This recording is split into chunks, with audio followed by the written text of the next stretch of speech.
Hallo ihr Lieben, heute zeige ich das kleine Inspektion an meiner computergesteuerte Nähmaschine Singer Curvy. Entferne zuerst alle Kabel. Ich nehme gerne auch das Garn und das Füßchen weg.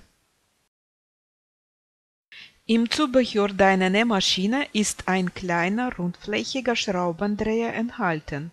Der ist dazu bestimmt, die Stichplatten und Nadelhalterschrauben zu lösen. Dort findest du auch einen Pinsel zum Reinigen. Den größeren Pinsel habe ich mir dazugelegt. Entnehme die Nadel.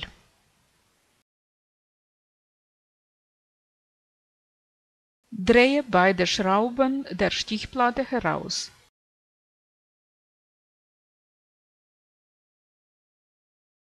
Schiebe die Stichplatte gegen dich. Nachdem du die Stichplatte entfernt hast, nimm sie in Augenschein. Ist sie noch glatt oder hat sie Einkerbungen, verursacht durch die Nadeleinschläge?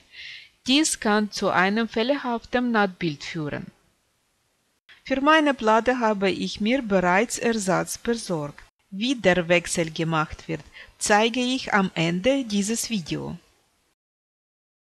Entferne dann die Spule. Hier siehst du schon eine Menge ungebetene Gäste, die sogenannten Wollmäuse. Sie müssen alle raus. Benutze hierzu ein Staubtuch.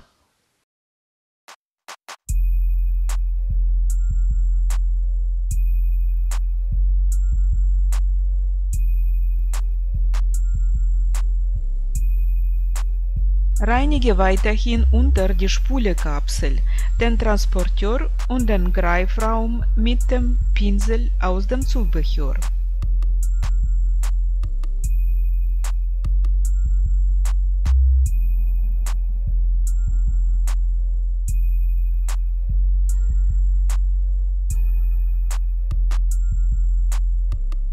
Säubere die Spulenkapsel mit einem weichen Tuch. Kunststoffteile sollen nach der Gebrauchsanleitung nicht geölt werden, also nutzen sie sich ab. Bei sichtbaren Beschädigungen besorge dir einen Ersatz im Internet. Als nächstes begutachte das Greifergehäuse.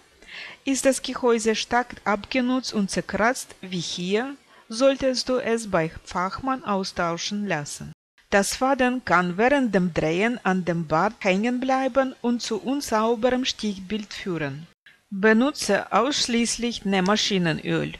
Ob und wo genau du ölen solltest, entnehme bitte der Bedienungsanleitung für deine Nähmaschine. Gib einen klitzekleinen Tropfen auf die Mitte des Greifers und verreibe das Öl mit dem Finger, ein Hauch noch auf die Rinne. Bringe die Nadelstange in die höchste Position. Beim Wiedereinsetzen der Spulenkapsel musst du auf die kleine Nase achten. Diese muss an der Feder anliegen. Die Nase habe ich mir extra goldig markiert. Setze die Stichplatte ein und schiebe sie bis zum Anschlag ein. Sichere sie mit 2 Schrauben handfest ab.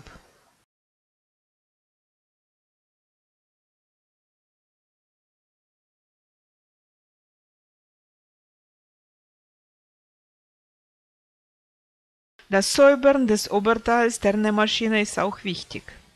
Um zur Nadelstange und den Spannungsscheiben zu gelangen, muss die vordere Abdeckung abgemacht werden. Mit Hilfe eines Kreuzschlitzschraubendrehers der Größe 1 entferne ich die Schraube auf der Stirnseite. Auf der Rückseite befindet sich noch eine Schraube, die nur gelockert wird. Säubere die Abdeckung von innen.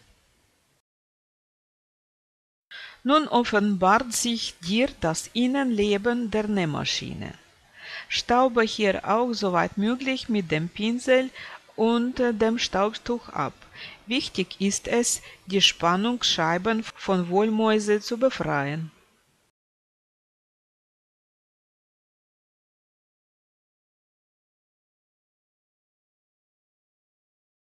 Die bewegliche Nadelstange dankt dir für einen klitzekleinen Tropfen Öl von Zeit zur Zeit.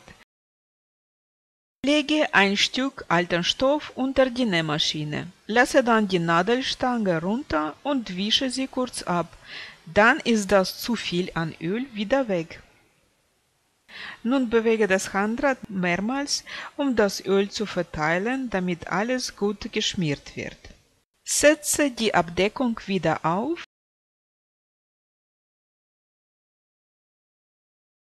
und befestige sie erneut mit beiden Schrauben.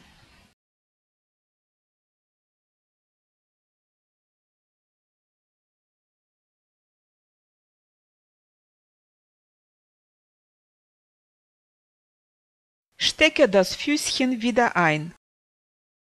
Ganz wichtig ist auch, dass du ab und zu eine neue Nadel einsetzt.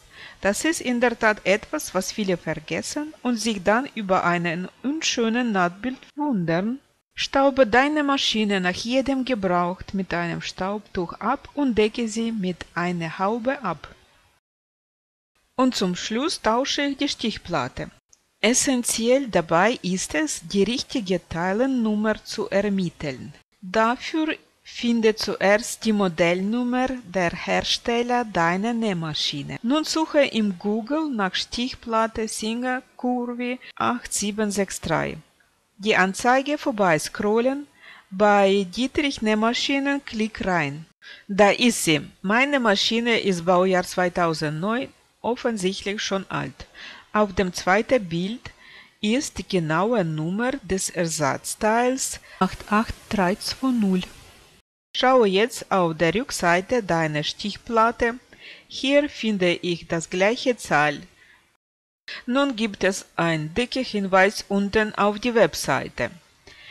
Für die Curvy gibt es 2 verschiedene Stichplatten. Bitte prüfen Sie Ihre Stichplatten und vergleichen Sie diese mit dem Artikel Bild. Die Stichplatten sind nicht untereinander austauschbar. Auf ersten Blick sehen die beiden Platten gleich aus. Abweichung merkt man richtig erst, wenn die 2 nebeneinander liegen und eher vom Rückseite. Und noch ein Hinweis. Die Stichplatte mit Anbauteilen ist von Singer nicht mehr lieferbar. Die Stichplatte wird ohne Anbauteile geliefert, es müssen die Anbauteile der alten Stichplatte verwendet werden. Für mich bedeutet es jetzt ein Bauteil nach dem anderen ausdrehen und dann auf neue Platte zu montieren. Du brauchst einen Schraubenzieher, der genau in den Schraubenkopf passt. In diesem Fall ein Kreuzschlitz, Schraubendreher oder im Fachjargon Phillips Nummer 1. Dann in den Kopf einsetzen und unter Druck Schraube für Schraube aufdrehen. Montiere Fadenabschneideklinge auf neue Platte in gleicher Weise. Schraube Abdeckung an.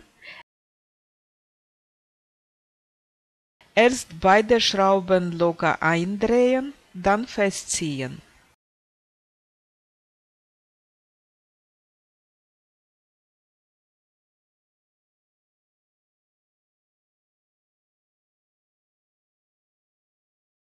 Drei Schrauben rechts unter ausdrehen und auf der neuen Platte eindrehen. Schraube in den Schraubendreher einsetzen und dann das entsprechende Teil einschrauben. Erst wenn alle 3 Schrauben sitzen, kannst du die festdrehen.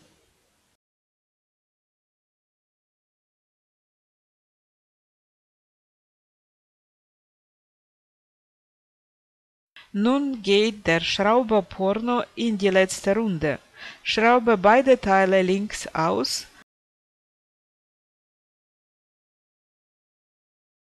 Montiere sie in umgekehrter Reihenfolge wieder.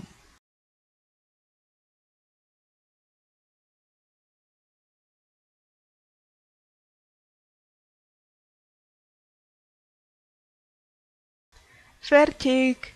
Vielen Dank für deine Aufmerksamkeit und bis zum nächsten Mal. Und auf ein Däumchen würde ich mich sehr freuen.